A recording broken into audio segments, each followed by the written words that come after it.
we program symphonically, there's so much that gets left out.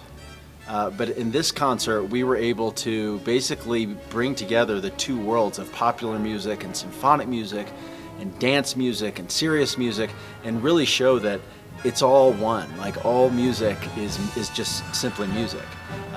We're really featuring two of the great American composers. Duke Ellington, possibly the greatest American composer, also William Grant Still. They both wrote music for the popular genre, especially Duke Ellington.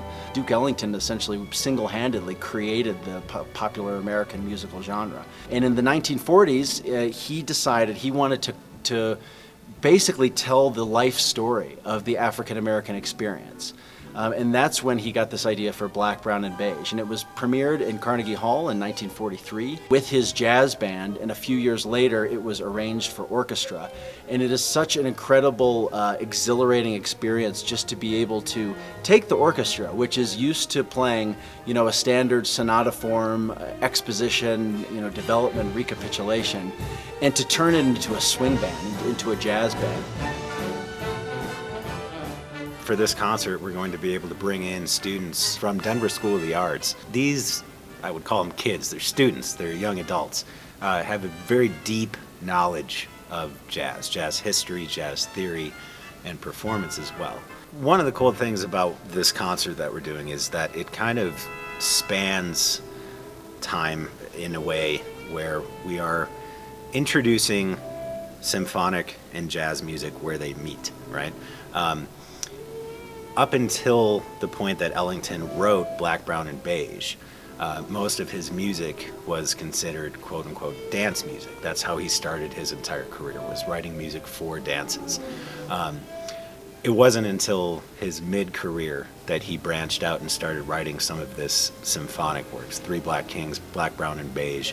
What is unique about this collaboration with Denver School of the Arts is that, yes, we are going to be using a lot of students from the jazz program to fill in some of the jazz band parts that are involved in the Ellington, but it doesn't just stop there. They are going to have the opportunity to play on the Still and the Custer arrangement and the Porgy and Bess arrangement as well.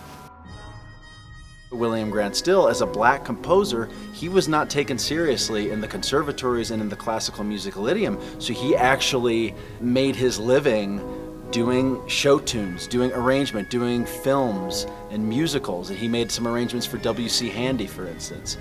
So it's really such an honor and a privilege and such a joy to be able to bring, number one, the William Grant Still Afro-American Symphony, which is one of the greatest American symphonic works ever created. It's just one of the least performed, and we're hoping to change that, and I guarantee you when you come to the concert, you are going to feel this is American music at its finest.